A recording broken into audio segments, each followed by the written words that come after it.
Welcome to POV, Planning and Organizational Visioning, bringing you insights from experts in planning, sustainability, and organizational management. I'm your host, James Rouse. On today's episode, we have Larisa Ortiz, principal of Larisa Ortiz Associates, an award-winning downtown retail advisory firm. Larisa is also a mayoral appointee to the New York City Planning Commission. Since founding LOA in 2008, Larisa has developed retail and implementation strategies for over 200 districts worldwide.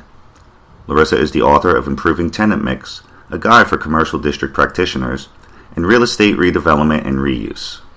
She is also the editor of the Commercial District Advisor blog and e-newsletter, a free publication distributed quarterly to over 3,500 practitioners around the globe. A Watson Fellow and a Fulbright Scholar, Larisa holds a master's degree in city planning from the Massachusetts Institute of Technology. Thank you for joining us today, Larisa. How are you doing? Thank you, James. Happy to be here. Appreciate it. So to begin, I'd like to start with talking a little bit about your upbringing. In knowing you, your interest and sense of place, particularly around downtowns or town centers, has been deep-rooted since you were a child. How did that come about? What sparked your interest? Sure. Well, first, thank you for having me. I'm really, really excited to be here, Absolutely. and I love talking about retail, so this is great. So I grew up in the suburbs outside New York City, Rockland County, and my family's from Puerto Rico. And so in the summers, I would go and visit my grandparents in a small little town called Guayama. It's a small pueblo on the south side of the island.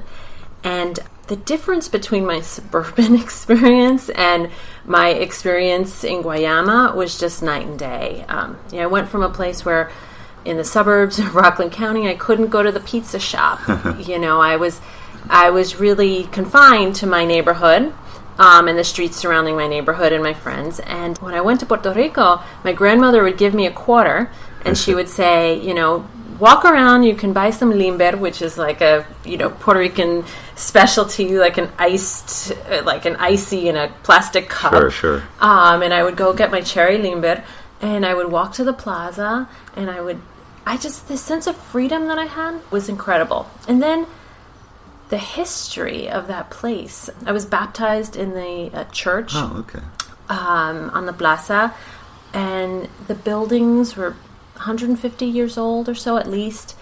And I just remember being enthralled by this beautiful place and context. And at the time, I started thinking about how much I love that place at a very young age. And I thought, one day I want to grow up and I want to buy places like this. I don't know what I was thinking at the time, but I started seeing the downtown really fall on hard times because a new mall had opened up outside of downtown. I saw that happening. And so I really did think, no, I want to buy a place like this and I want to fix it up. And I didn't know what that meant. That was like my 12-year-old self thinking about it. Later, I realized what that could mean for a profession. But really, the genesis of everything was my real love of that place. Amazing. Having been there myself, it really is a nice plaza. And yes, the ices and ice cream there are delicious. But what kind of energy did you find there that drew you to that place? And you said it had changed over time because of the mall, but what was there from childhood?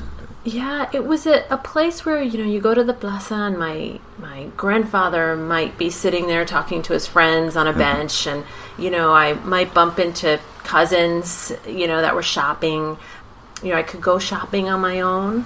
I remember walking into Rave and being so excited that I could try on clothing, go shopping on my own. I could go grab lunch. The fact that everything that I needed was within walking distance, and as a young person, it afforded me a level of independence that you don't get in the suburbs, Sure. And I think, from a young age, you can enjoy it. And also, as we get older and, you can't drive anymore, or you have issues, with mobility, being able to walk 2 or 3 blocks to church, which is what my grandmother did for many, many years as she got older, really maintained her vitality and allowed her to remain independent.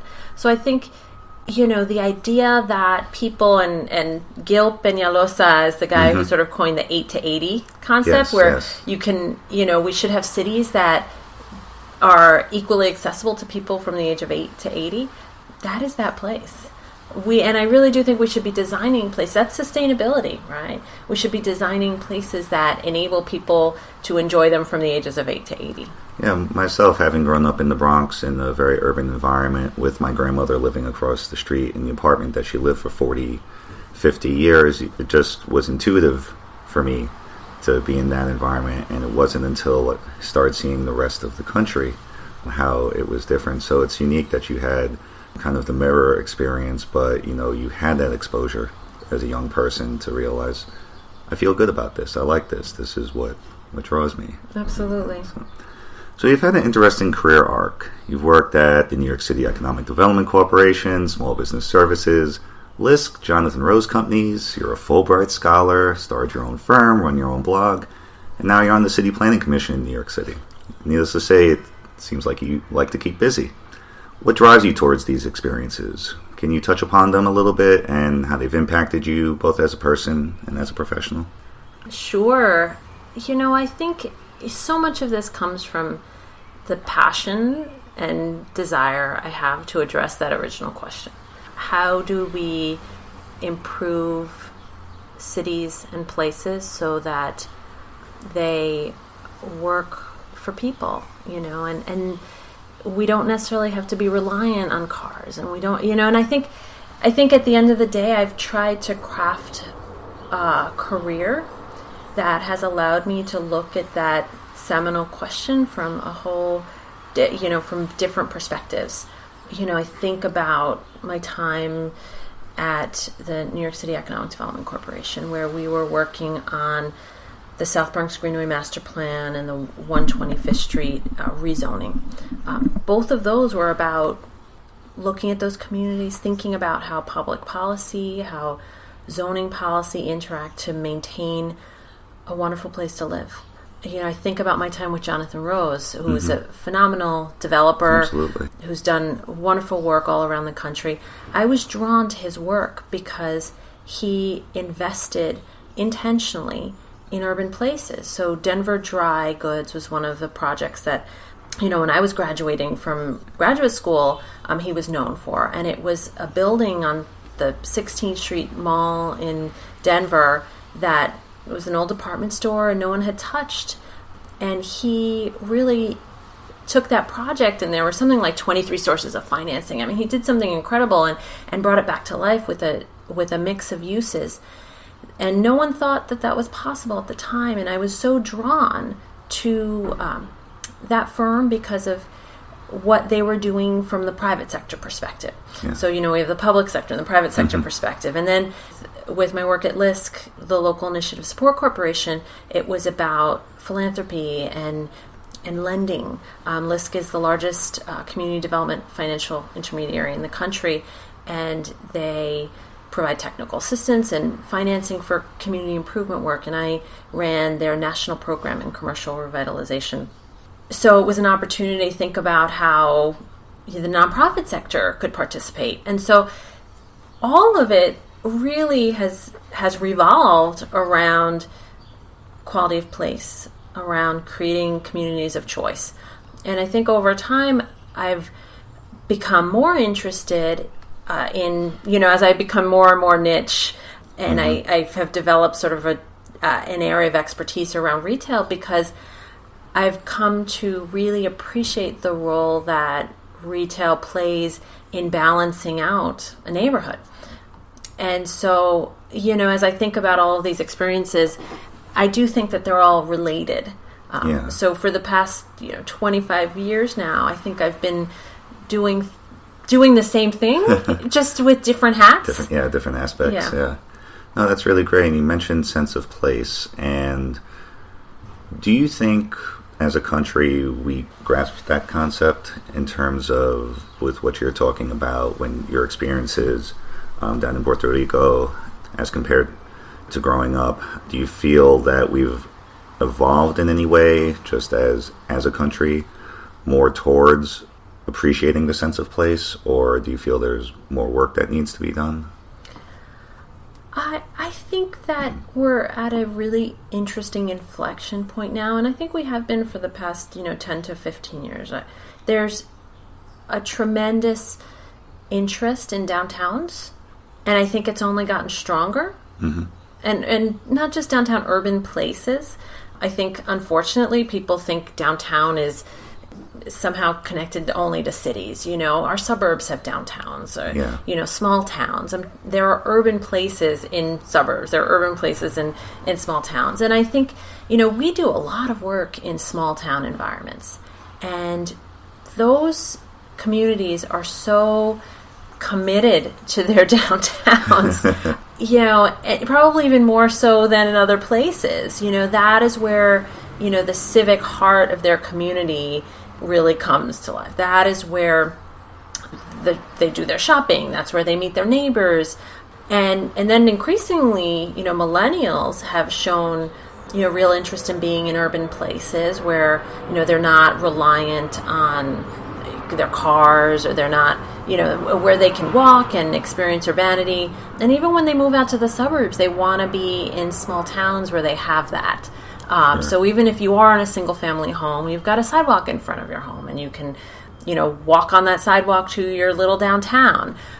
And so I actually see these as really positive things for urban places. And I do think, especially in light of, our desire to address sustainability and to reduce automobile usage, that compact urban places are going to have a good run, I think, in the coming years. I'm glad to hear that you're positive on that. That's great to hear. So you currently live here in Jackson Heights in Queens, a few stops from me on the train in Sunnyside. What is it about this neighborhood that drew you and keeps you here? Does it embody what you want to see in a neighborhood and a gathering place? And if so, how? Yeah, I love Jackson Heights. It is a small town in a big city. And when I first moved to New York, I moved to the West Village. I guess I wanted to be where Jane Jacobs was, Sure. We're all urban planners here. And I had the smallest apartment that you can imagine. In fact, the ottoman that's in my living room right now was my couch, because that was the only piece of furniture that could fit in Amazing. Our quote-unquote living room.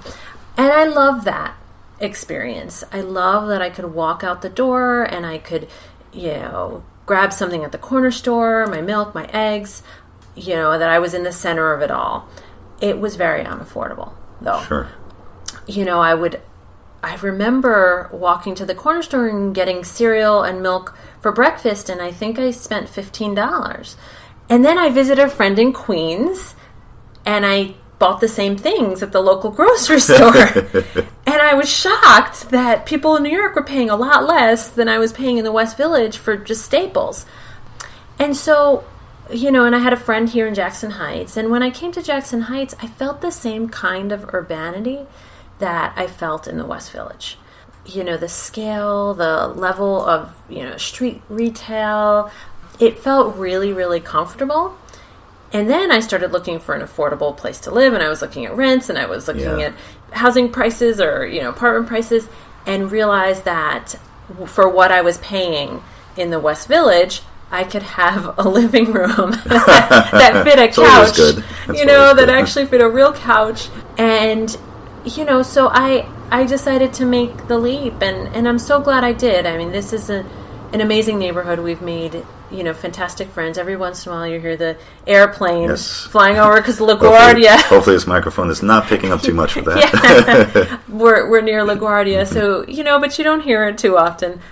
But I think Jackson Heights embodies the best of the kind of neighborhood that we all want, the kind of urban neighborhood that I personally want to live in. And I think the other day I was, I needed to get my shoes rehealed. I needed to get my pants hemmed. I needed to go to the dry cleaners. I did all of that in a 2-block, area. And I remember walking to the dry cleaners I've been going to for 15 years now, and I didn't have my wallet on me. And he was like, Don't worry about it. Meanwhile, this is the man who's helped me break into my car when I kept my keys inside the car. So I really owe this dry cleaner. But that's what it is. It's a community. I love this community. It's that sense of intuitive trust